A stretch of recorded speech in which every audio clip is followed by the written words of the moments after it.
Well, I think the response speaks for itself, Dara.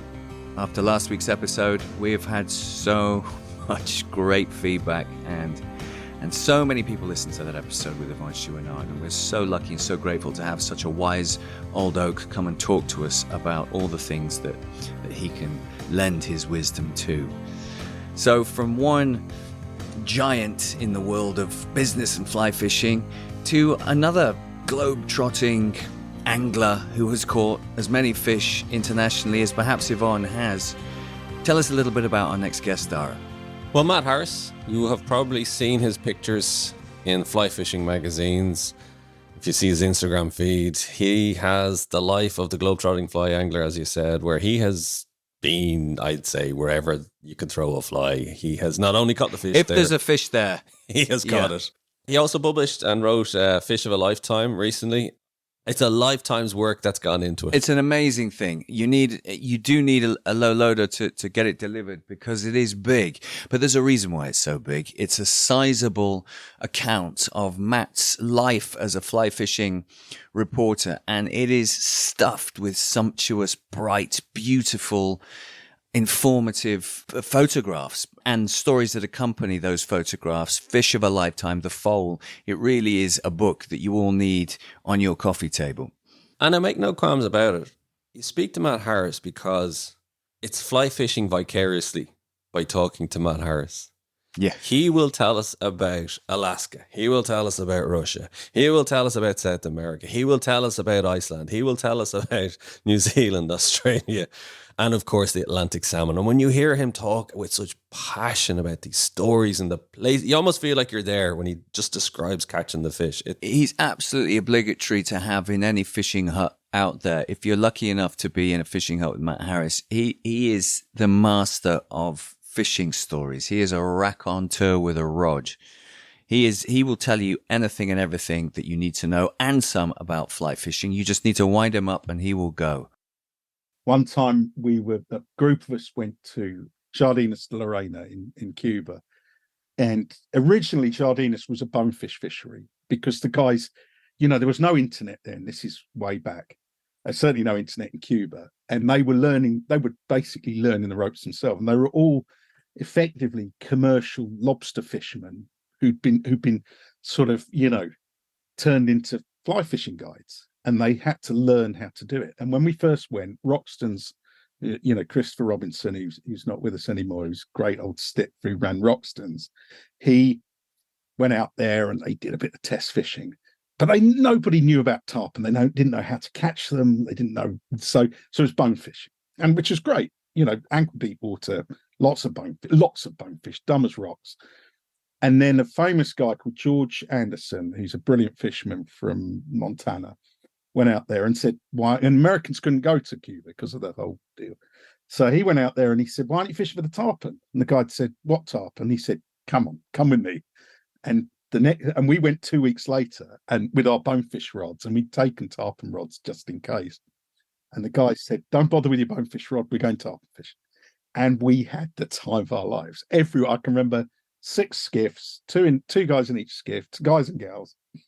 Everybody hooked up to a big tarpon. So 12 people hooked up to that, and lines are crossing over, tarpon jumping everywhere. We came back and one guy said, what's your favorite fishing anywhere? And the first guy said, well, here. He said, I've never seen anything like it. We'd all caught tarpon that were like north of 80 pounds each, I suppose. And when it got to me, I said, Atlantic salmon. This guy could not, he was a lovely guy, he's proper Cockney, which my granddad. And he said, you're joking. What's wrong with you? He said, there's tarpon are bigger. You can see them. We're sitting out under the stars drinking mojitos. We're not getting beaten by mosquitoes and wrapped up in, thermal gear. It's sight fishing, which is special. Sight fishing. One of the great things about salmon in Iceland, and it was a very good, he said, why would you, and he was quite animated. Everyone had a drink or two. And he said, why would you want to fish for salmon? And he rattled off all these things. It's blind fishing, it's dumb luck. They're not a fraction as big as the tarpon we've been catching, et cetera, et cetera, et cetera. And I said to him, I can't put it into words. I cannot put it into words.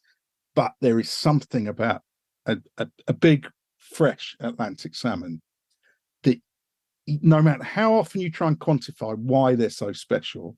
I mean, there's all the romance of them going off to sea, coming back to the river they were born in. And, and the more we learn about them, we realize they really do come back to the exact spot where they were born. But they're just so beautiful. And that grab, which is often, and I don't want to see them actually. I love that blind fishing. And I love the fact you don't catch a lot of them. But you can tell, I mean, a lot of people have said to me, you can tell when you read the book, even because I kind of declare my hand in the last chapter, which is about salmon conservation. But someone said to me, a few people have said to me, you don't need to read that to know that there's a chapter about a lovely river called the Varzina in Russia. And the Pasha, when I read it back, I really and also the Yakanga, which is an amazing river in Russia. And I read it and I really feel it. And often the classic thing is when you lose them. And the story about the Yakanga, which is one of my absolute favorite rivers, is about a fish I lost.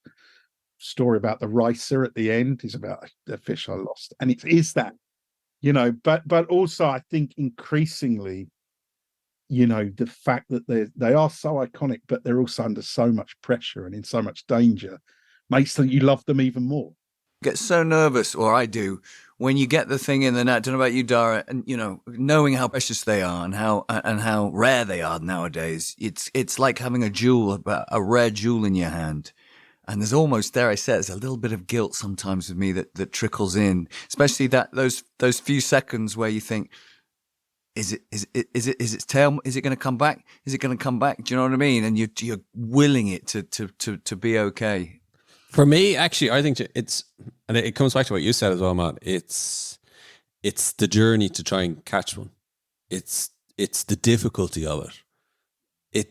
There's something, I don't know whether it's something about the human psyche, it comes back to Buddhism. We live a life of 10,000 joys and 10,000 sorrows.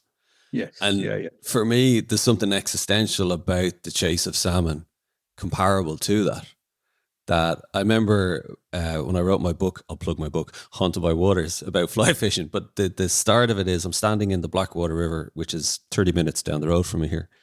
And I wasn't catching salmon. I was casting for them and I hadn't caught anything. And I just stood there. And when you're just standing in a river, there's just nature, there's nothing else around you. And I just stopped and looked around and said, if I die and go to heaven, this is it for me.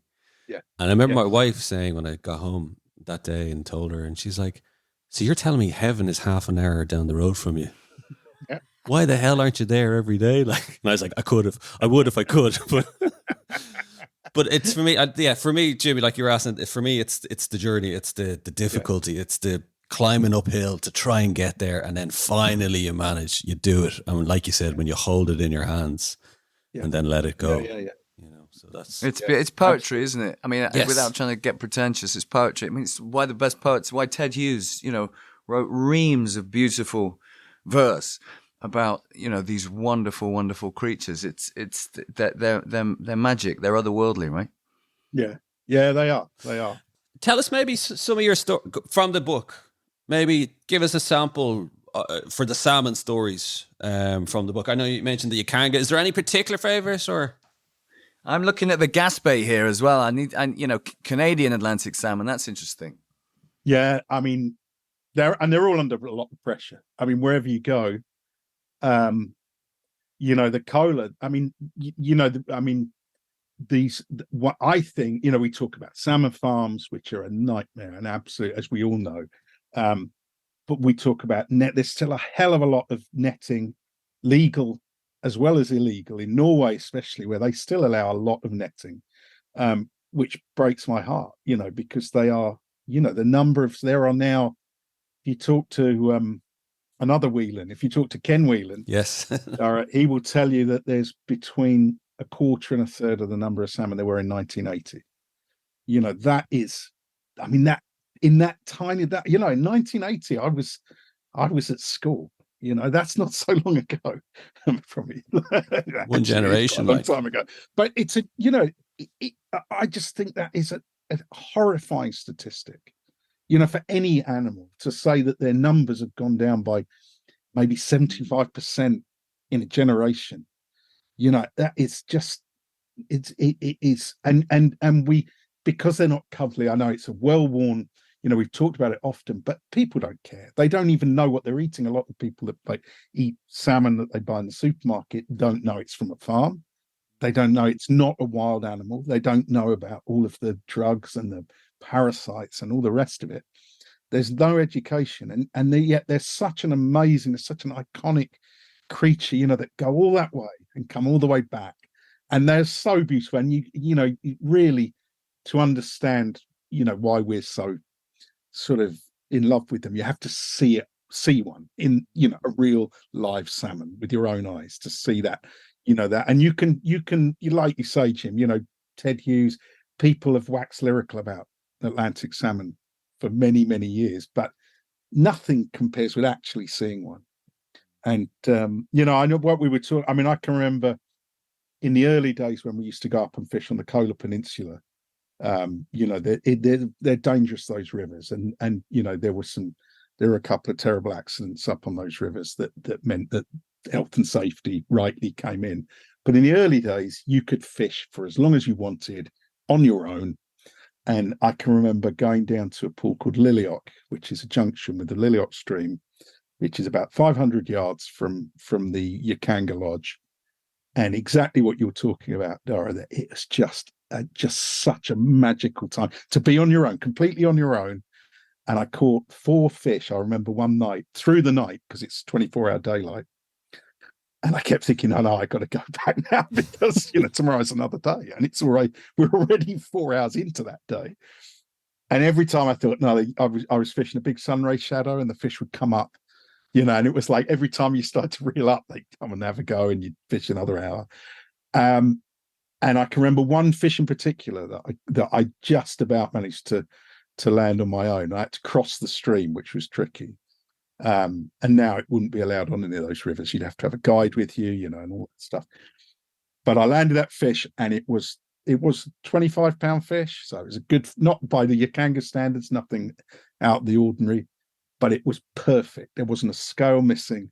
It had long-tailed sea lice on its back, and it was a hen fish. I haven't got a picture of it. I was on my own.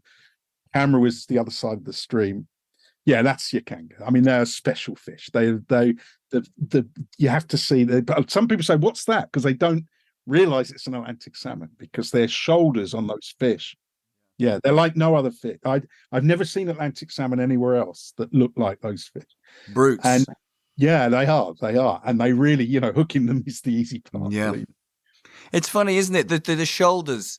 It's like, when we've all fished a bit. We've fished at different rivers, and there's always a slightly different shape to the salmon depending on where you are. And the shoulders is always the thing, isn't it? They always talk about the shoulders, and they're the best fighting fish, because they're brutes. They're powerful up front.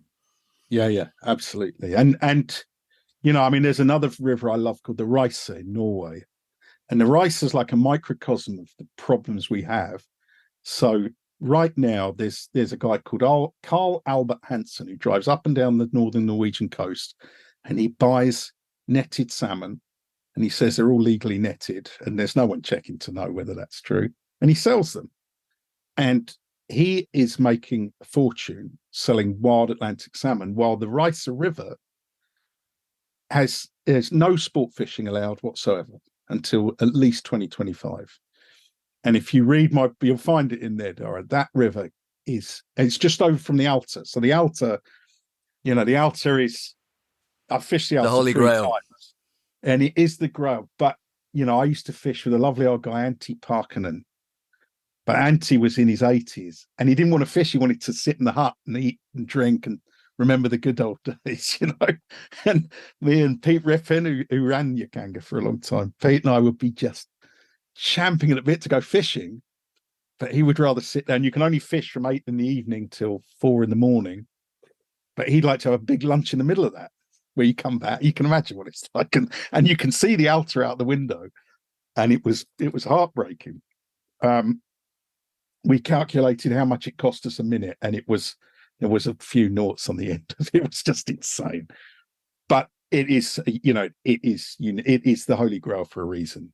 But the Ricer, which is just over the hill, it's about 3 hour drive because it's a big hill. So you've got to drive around the hill and up a fjord and so on. The Ricer is effectively day ticket fishing. And it's, big fish, not as many big fish as the Alta, but big fish. I mean, like 50-pound fish.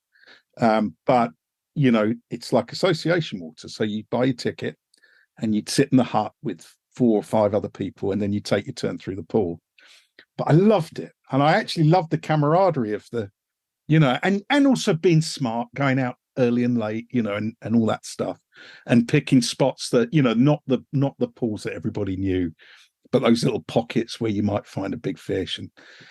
And it's shut to catch and release sport fishing while this clown is going up and down the river, up and down the coastline, and he's not allowed to buy fish from the Ricer's immediate fjord, but the fish come from Hammerfest, which is up to the north, all the way down that coastline. And so Hammerfest is like a rostering point, and there is no question that those fish, many of those fish, are going to Ricer. So the Norwegian government are effectively sanctioning someone, mass murdering or buying mass murdered fish, while the catch and release sport fishermen who look out for the river, who report any nefarious activities with nets or whatever, or snagging, or they're not on the river, so they're not protecting the river. So but people always blame the politicians, but actually we get the politicians we deserve because we vote for them.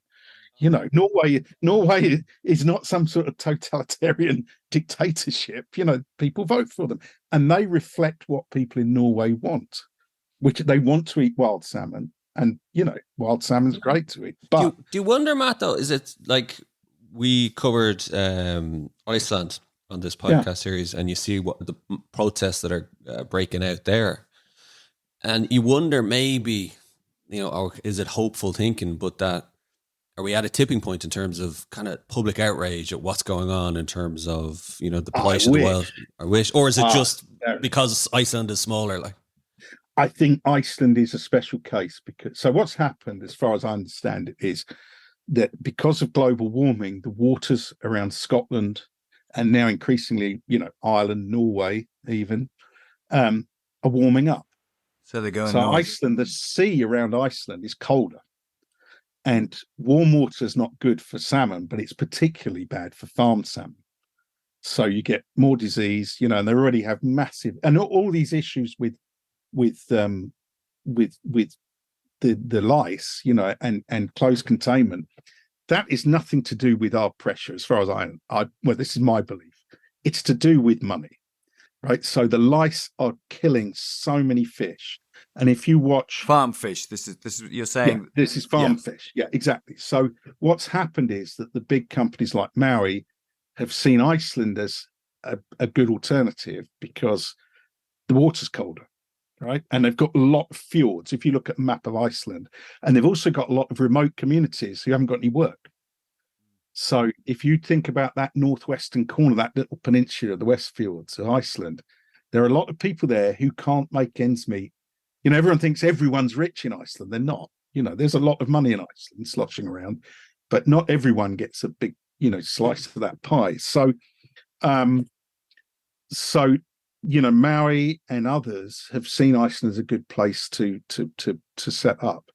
But the issue is that Iceland, probably more than any other country I can fish off, has a greater number of stakeholders who benefit and make their living from sport fishing.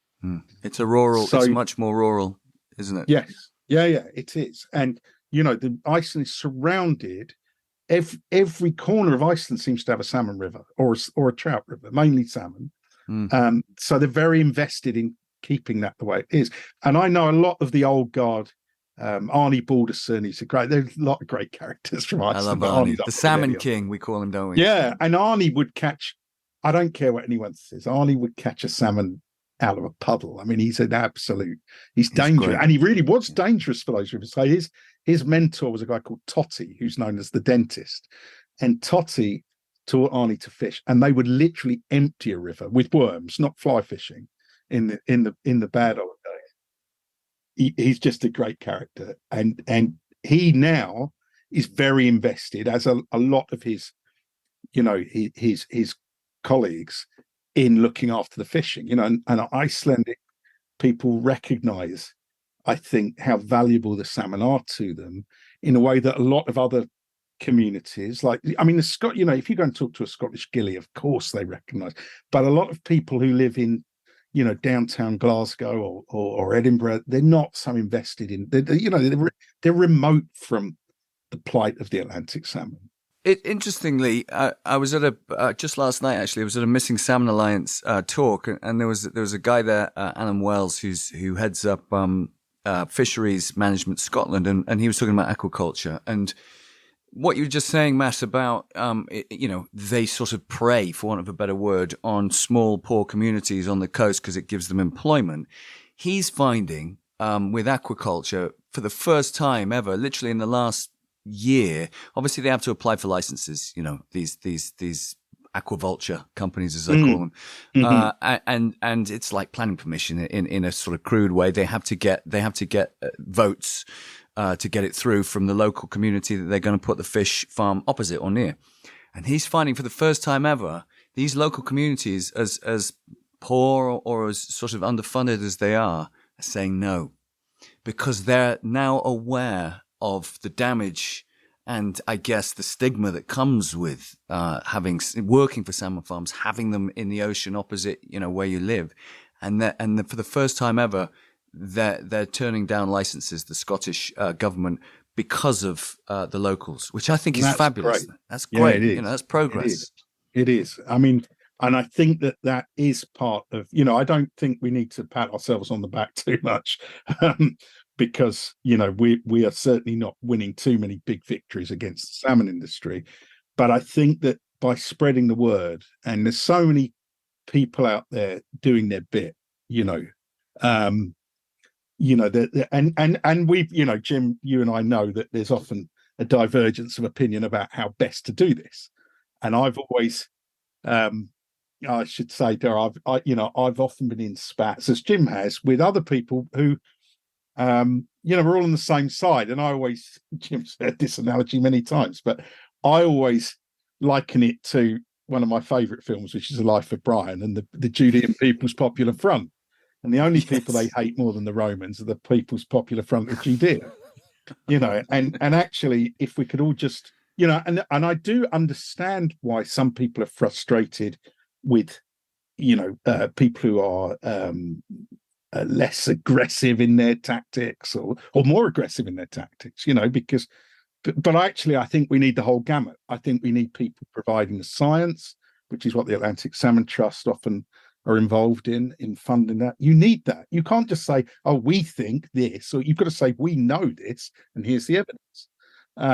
But it is very divisive, and I think it's a shame, because I would really, I know there's Corin who jumps in the cages and films the fish. We need that. Absolutely. We really need that. We need also Corin need Smith. the scientific evidence, and then we need to get together and all make a noise and make people realize what they're eating. And my dear old mum, who's 86, she said, will you get me some salmon? And I just show her the pictures, and she said, no, I don't want to look. I know.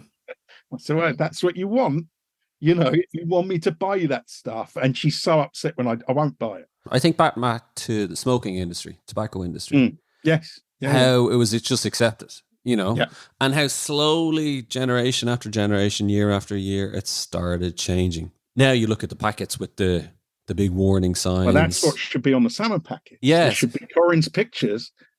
It doesn't have to be Corin, Michael Frodin. Lots of people have jumped in those cages and taken those pictures. But I would really like to see those government health warnings. With a picture of what you're eating, because those salmon, they all look like that. I mean, when you see the film from the pictures, I've been in spats with people on social media who were paid up patsies for the salmon farming industry.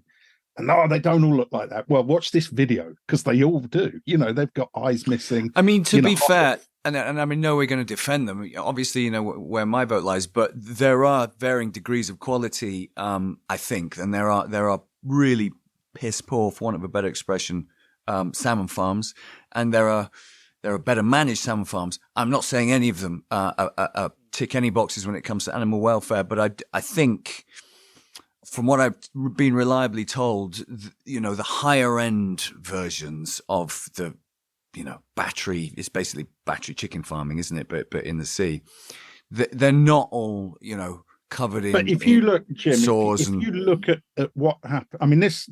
So when I was in Iceland, so I was going to tell you more about Iceland, I'm afraid, Dara. So one of the things that was under the radar for many years is there's amazing sea trout fishing in Iceland. And what I love about it is it happens in autumn. So you get all the colours and the atmosphere, and Iceland's pretty bleak in autumn, but I love that. I absolutely love it. And the rivers are gin clear. It's all I'm not going to upset you anymore. But I was there at exactly the same time as the salmon will be spawning. So the sea trout spawn much later. So I was fishing for sea trout basically in the estuaries and up into these little rivers. And they're still running, but the salmon are all well up and spawning. And there was a massive breakout from this Westfjord farm. Now that farm, what Jim's saying is true, that the farms, some are better than others, but you would think that with all of the pressure on the salmon farming industry, that Maui, who are one of the biggest players, one of their subsidiaries own that farm, and the escapees from the farm got into so many different Icelandic rivers, and at the worst time possible because the fish are spawning. And so they can muddy the gene pool. And once you start doing that, the fish get much weaker. They can't find their way home. There's all of that stuff that muddying up the DNA of those wild fish will do. And this is right now. I mean, that happened 6-8 weeks ago. And this is something that to me demonstrates that the salmon farming industry have not cleaned up their act. This is a brand new farm. I mean, the Icelandic farms are pretty new, and those escapees are every bit as bad. I mean, there's a lot of different facets as to why open cage salmon farming is bad for salmon, and that's one of them that often goes under the radar. People talk about the lice, the huge impact it has on the smolts if the wild smolts are coming past the cages, but also escapees. There's been so many big escapes in Iceland, and that's going to have a very, very harmful impact on their wild fish. And the answer is right there. The answer is closed containment, completely closed containment tanks, which is you can now eat salmon that were farmed in Miami, which is amazing. And people say, well, do I want to eat salmon? Well, those fish, it may not be the romantic notion of the cold North Atlantic, but those fish have not had to be packed full of drugs because of the sea lice issue.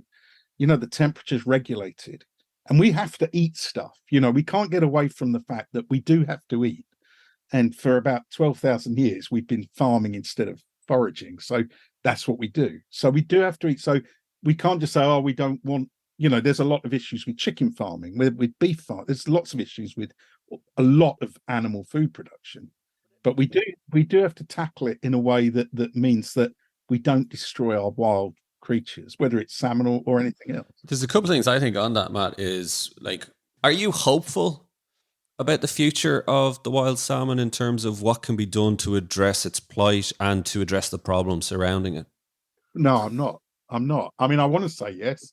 Of course we want to say yes, but no, I'm not. I think that, I saw that protest. So 1% of the Icelandic population went to Reykjavik and protested.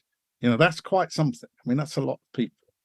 And if you can galvanize people, you look at what's happening with the Palestinian issue right now. That's a lot of people, and the governments have to respond when they see those people. They know. Western governments have supported Israel. I'm not going to get into the politics of Gaza, but you can see a direct response when 500,000 people march through London or New York about anything. The government have to sit up, and you can see the way the rhetoric on Palestine changed, when that started happening. And that is something that, on a small scale, I don't think you're getting 500,000 people marching to Westminster about wild salmon. But if you can galvanize people to make a noise and say, this is not, we're not going to put up with this, then it does work. The governments in God forbid it ever changes, but certainly governments in Western Europe are democratically elected. And when they see, that the sea change in opinion, and I think a lot of people learned about the whole Palestine issue, and when they see that and they see what's happening, they change. So if we can galvanize enough people to say, we don't want, because it isn't just the salmon farming has a horrific effect on the environment, on the local fjords. I mean, I wrote an article about it recently, and when you write, you educate yourself, because you can't write stuff that you can't justify. You put your neck on the block. So I did some research on it, and you realize that under an average salmon cage, there is the same amount of feces as is produced by Dunfermline, or I can't remember, the three towns, and I knew one of them in Surrey, Redhill in Surrey, and I thought, wow, that's a lot of shit, excuse my French, under one. And then when you see those, I mean, if you drive along the North Norwegian coast, they're everywhere, and you think there's another Redhill or another Dunfermline with all that shit underneath it. And it really is bad news. I mean, it's very acidic, and you get this kind of dead zone under which again, Corin Smith and Michael Fredine and other people have shown that under those nets is a complete dead zone. And that is, and also another thing, and again, pictures are very powerful. Some of the images of the dead salmon in landfill, they're powerful. When you see all those carcasses thrown into a pit, you realize that is, that's not good. That isn't good. That's a lot of fatalities. And if we're losing that many fish, then how good is it to eat what we didn't kill? Exactly. 25% mortality. It's just crazy, isn't it? Exactly. And all those, I mean, there's been studies, University of Albany in New York, a guy, he basically said, don't eat Atlantic salmon. He said, if you're pregnant, don't eat it. If you're a kid, don't eat it. If you're not either of those two, if you don't fit into either of those two demographics, have it twice a month maximum. Well, a friend of mine who's just come through cancer, through chemo, and the doctor said one thing you probably shouldn't eat when you're on chemo is Atlantic salmon.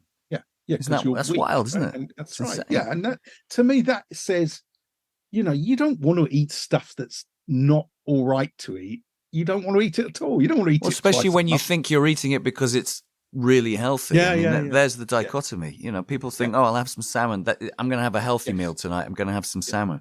Well, wild salmon is very healthy, and one thing, I mean, one of the arguments that the aquaculture lobby employ is that if we didn't have farm salmon, we'd be eating the wild salmon, and they may have a point.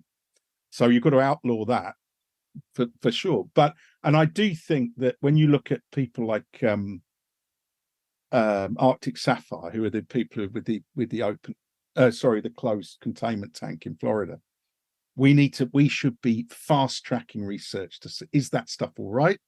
I guess it is, but maybe that's a bit naive on my part. But if that's all right to eat, I've never tasted it, but if it's all right to eat, then we should be investing money in making that happen. And it is more expensive. And so far, again, as far as the research that I've done has shown, is that the reason that the big players like Maui don't want to do it is that it's more expensive. So profit margins come down. But also, and I think this is one of the things that goes unsaid, if you can farm salmon in effectively a swimming pool, then you can build that swimming pool anywhere. You don't have to be in Norway. You can be in Shanghai. And suddenly that's a huge export market that right now they're predominantly owned by Norwegians, like Maui. So Maui would, suddenly, it only takes one of their research guys to say, I'm off to Shanghai for a big wedge of cash. And then suddenly the Chinese, who I'm guessing eat more Atlantic, farmed Atlantic salmon than anyone, or the Americans or the Japanese, or all of the big markets can make their own salmon, and Maui have lost control of the market. And I think that may well be holding back a close containment development. So we're waiting for the next Elon Musk to come up with the Tesla of farmed salmon. That's exactly right. Yeah. And it could be him. It could. I mean, he's crazy. He really is a crazy genius. He's crazy enough to succeed. Yeah. So he might. I'm not sure if he's listening, but he might. That's the kind of thing. He's got the capital to make that happen. And salmon, actually, wild salmon.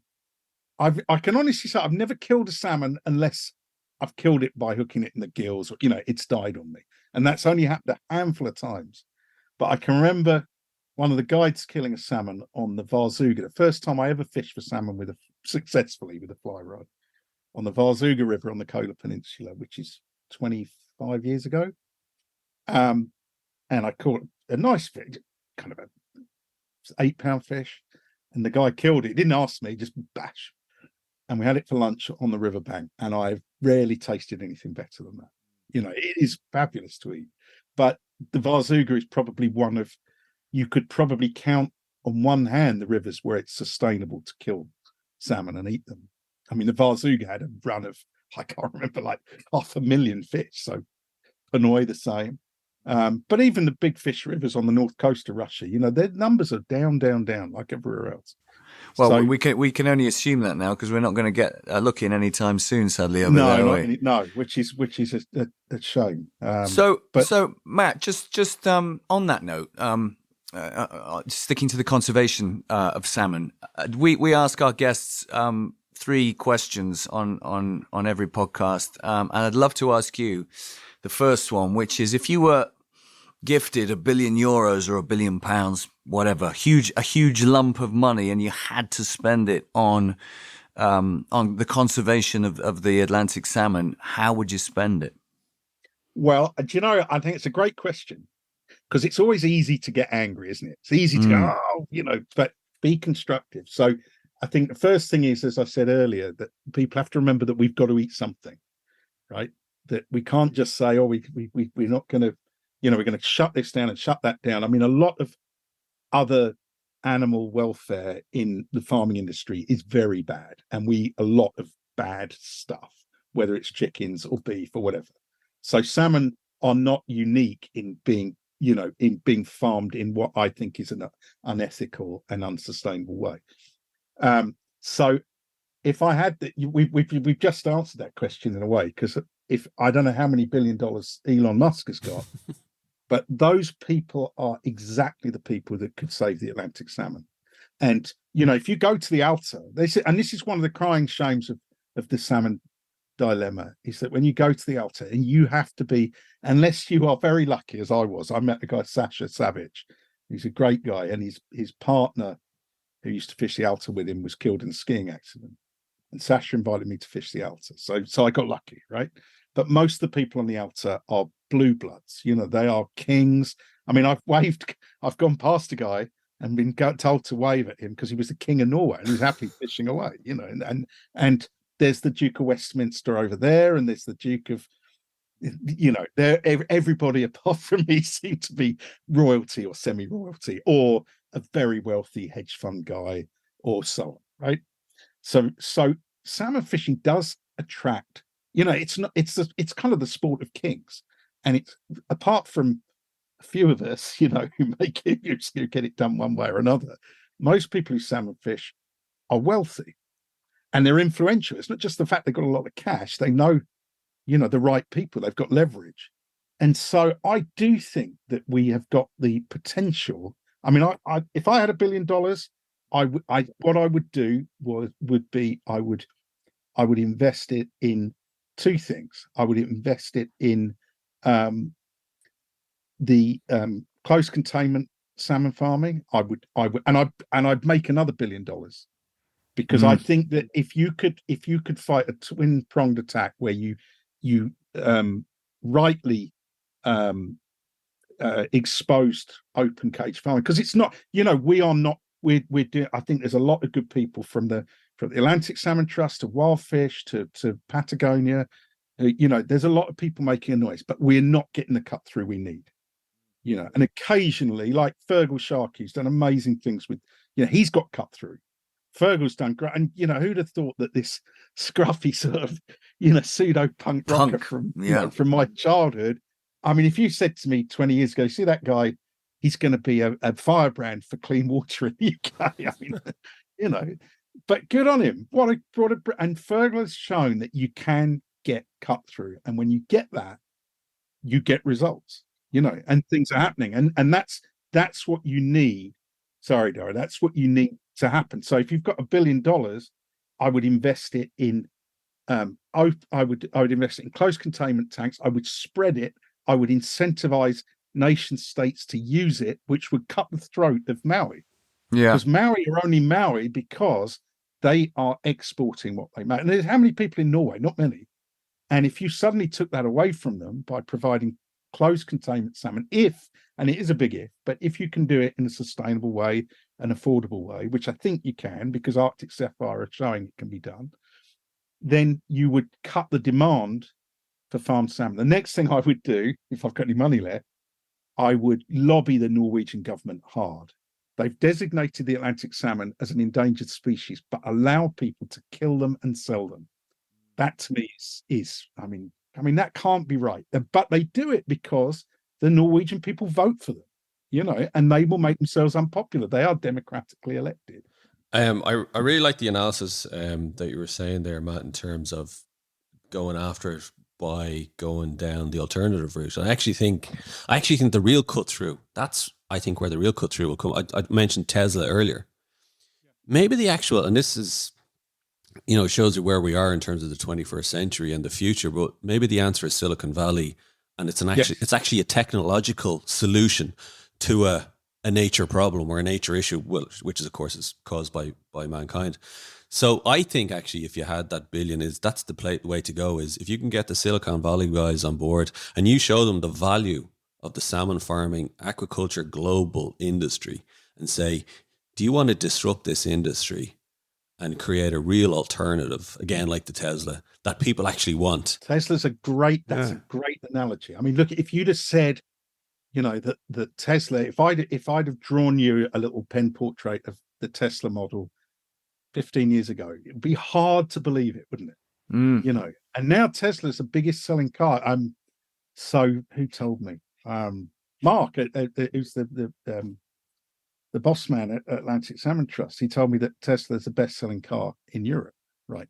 And that's amazing. It's not cheap. That's not a cheap car. But can I ask you, Matt, then, this follow up to the $1 billion question is, if you had no money, so anybody listening to this, in terms of what can they actually do, or what should they be doing? Spread the word. Spreading the word. Especially in the era that we're in, social media. Social media costs nothing. So I advertise my book successfully on social media, and Instagram don't like you doing it. They know, and it pops up, and so my posts where I'm actively selling my book get a tiny amount of traction compared with if I just put me gurning with a big fish, but they get enough, and I sell books, and it costs me nothing. I can make 20 posts in an afternoon if I want, and I can write about, I can say what I want pretty much. I can then create, again, if what I say is articulate and captures people's imaginations, that costs nothing, but they will then spread it in a viral way. And you look at Pete Tyjas, he's a great guy. Pete is a lovely man, and he's a West Ham fan like me for his sins. Pete Tyjas had this leafleting campaign, and he would go into the supermarkets and he put a leaflet that said, do you know what you're eating, in as many words, and he'd just drop it where the farmed salmon were on sale. Now, he couldn't do every Tesco's or every supermarket in the UK, but he could let a lot of people see what he was doing. And then it spread, and people think, what a great idea. And then they do, and then their friends do it, and it spreads. And not, even if they don't do it, they see it, and that the great beauty of the social media network is that if you see something that you agree with, you can share it. Whether it's Twitter, Facebook, Instagram, you can share it and share it and share it. And my dear old mum, who still wants that salmon. I mean, I can remember farmed salmon until I knew how bad it was.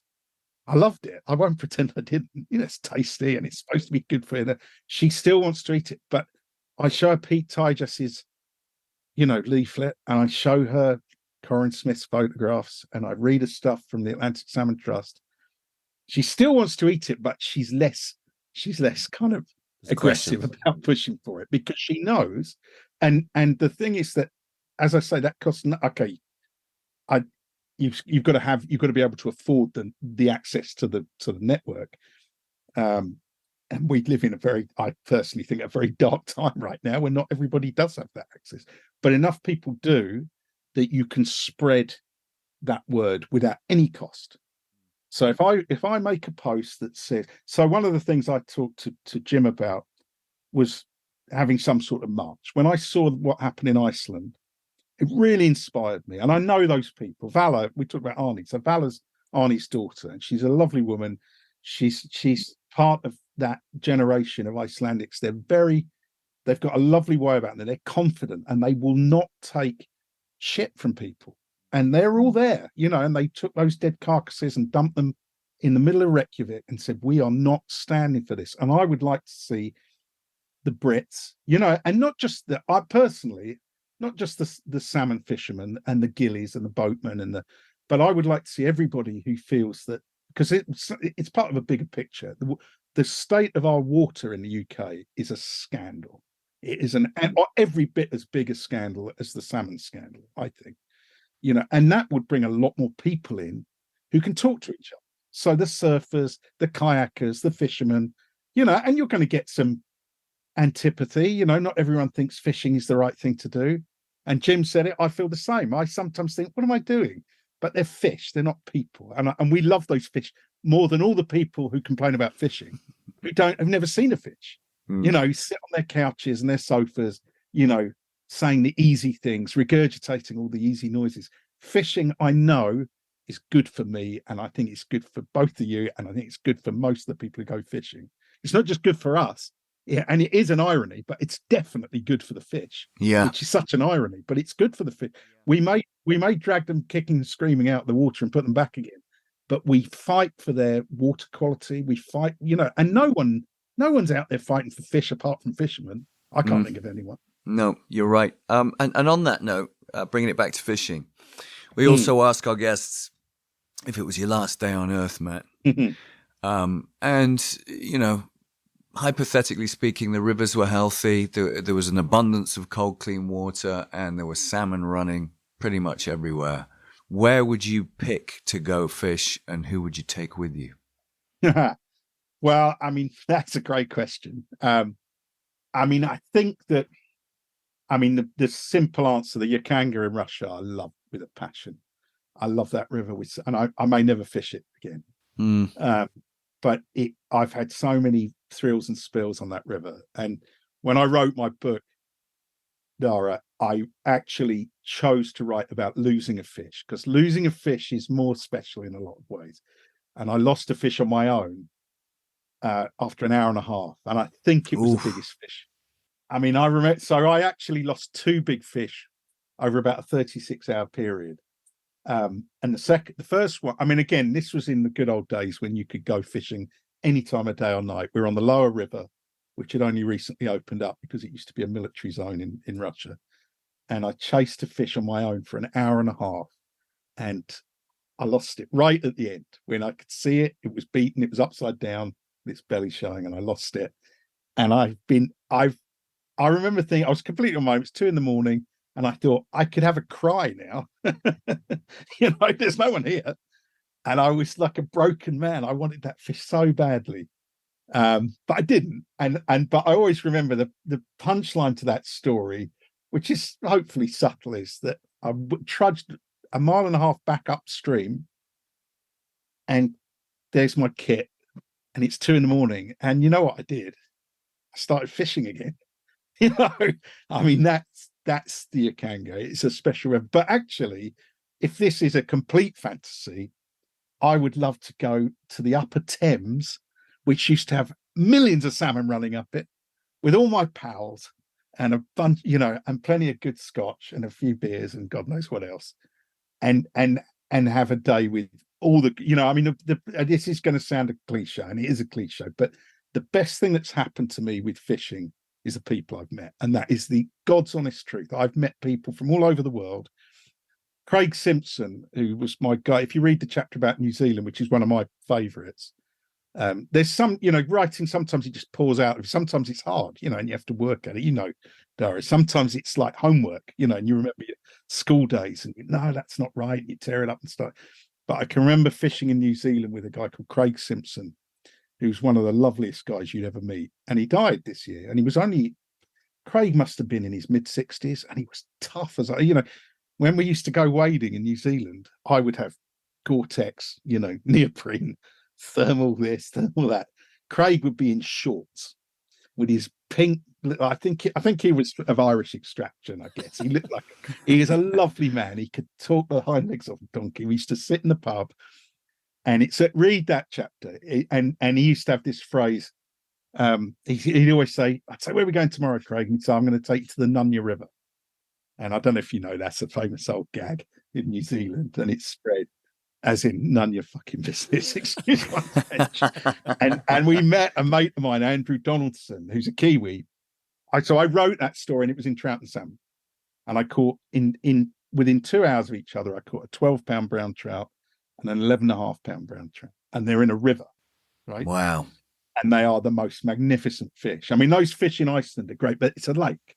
Yeah. To catch a fish that size in a river with a 5-weight rod, you know, and a tiny little fly, and to see them, that is some of the best fishing there is.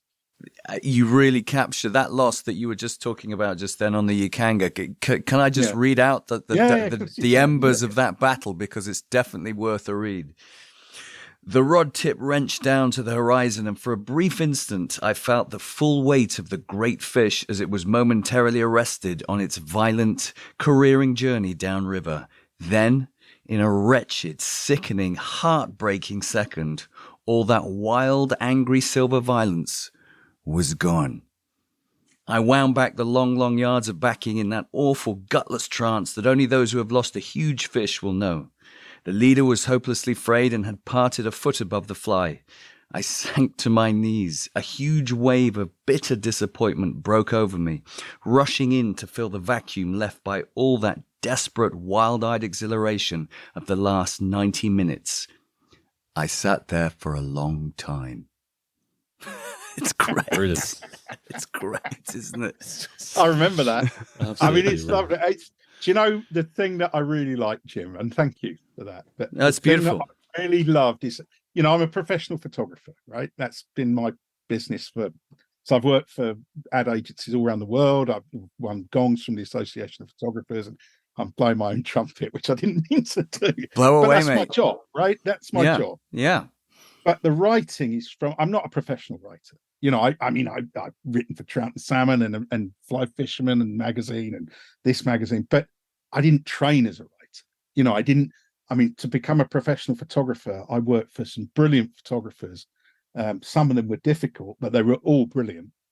For about 4 years, I did a 3-year degree course. I trained to do that. But the writing is from the heart. It is from the heart. Write what you feel. You learn some formulas with writing. You learn not to repeat the old cliches about bars of silver and all that stuff, that stuff. But there are sometimes, as I was saying earlier, there's sometimes, and that is from my heart. And I know that might sound a bit cliche, but I remember when you read that out, I can see it. And it takes me back there. And I think that maybe I'm an old man already, but when I'm a very old man, I'll remember it. And I like having written it down because it takes me there, in a way that the memory will start to fade, and it will be a touchstone that you can read that And I hope other people can empathize, because I know a lot of people. I lost a fish on the Ricer River. I don't lose all of them. I'm saying I can never let, I've got some good fish, but I remember a fish on the Ricer, and I played that fish for a long time, probably 90 minutes, the same. And it wasn't done, but I just so wanted someone to see that fish. And these two Finnish guys came out of the woods. It's in the last chapter, which is called The River of Ghosts, which is about the Ricer. And if you extrapolate about the fear that I have, that my grandchildren, God forbid, won't see these things, won't see Atlantic salmon. But these two Finnish guys came out, and I remember, because I've been trying to call people on a mobile phone and play a fish is not easy. But I've been trying to call all these different people to come and help me. And I remember thinking this, and that was long after the fish you just read about. And that was actually, I think, would have been the fish of a lifetime, the fish of my lifetime. And I saw it, and I honestly couldn't believe how big it was. I just couldn't believe it. And I thought, I'm attached to that. And I've done the hard part. And these two Finnish guys came up, and they were disappointed because I'd gotten the spot. And as I said with the Ricer, it's sort of public fishing. So it's not, you've got to buy a ticket, but, and I saw their shoulders slump, and then they came up, and then one of them realized I was playing a fish as he got nearer. And he said, "Is it a big fish?" And I said to him, and I never put that in the book. I said, "It's the fish of my life." And and they both looked at me, and only one of them could speak English. The other one had a bit of English, but one guy could speak good English. And the fish came up the pool, and it was a stale fish. It wasn't a silver fish. It did a proper cartwheel, like a proper flip. And these two Finnish guys just went mad. They went, there's a thing that Scandis do. I think it's a Finnish thing particularly. They go like this. They go, oi, oi, oi, oi, oi, oi, oi. And they both did it. It was like synchronized. And one of them started yabbering. And I said, "What's he saying?" And he says, he thinks it's more than 20 kilos. Bloody hell. And that's a big fish. So 20 kilos, 44 pounds. And I said, "Yeah, I reckon." And he said, "I don't think it is." And I said, "Really?" He said, "That fish is more than 25 kilos. Now, that is a very big salmon." The 50 plus. Now it's 55 pounds. It's 50. Wow. So I know from guiding people, and especially, up in Scandinavia, where people are talking kilos, 2.2 pounds is a kilo.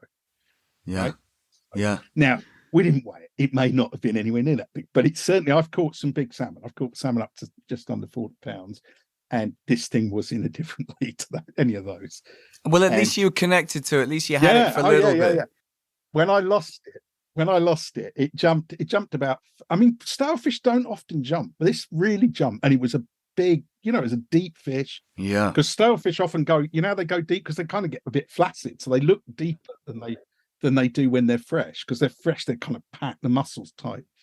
And then on the umpteenth jump, it spat the hook out. And it went in a tree behind. It was on a short line. I was trying to get into a bay. So I've got a great mate, Alan Code, an Irish fella, who taught me that if you can get a fish into slack water, there's no oxygen. And it's like banging them on the head with a hammer. And if you can do that, you'll land the fish really quickly. And that's changed. I land a lot more fish the big fish than I used to. Alan's a mentor to me. He's a great salmon fisherman. That's good advice. Fish the shore, you probably know the shore. It's my local river. There you go. So Alan Code, he's a lovely guy, absolute gem of a man. So anyway, I was trying to get it into this slack, and it didn't want to come. And then it just did this, and it jumped the wrong way. It always jumped upstream, then it jumped downstream. So it turned the hook point round, and the hook came out, and it went up in a tree behind me. And same thing as what you just read out. It's probably, clearly this is what I do when I lose a fish. I just sank to my knees. Down. Yeah. I just sank to my knees, and I was like John Cleese. John Cleese used to do that thing. And I was just groaning. And these two Finnish guys I'd never met before started patting me quite. You could tell they were like, "This is a bit weird." It's like you've just been given some really, really bad news. Yeah, exactly. So this book is like your journal, really, isn't it? That, and what were you saying a few minutes ago? How lucky that you've got this, and you can refer back to this as a wonderful diary, as a journal, and that sort of spurred me on. Just humor me here, Dara. It's kind of like This Is Your Life for Matt Harris, isn't it? With Eamon Andrews. Dara, will you wrap us up by saying, Matt Harris, this is your life in your beautiful Irish accent?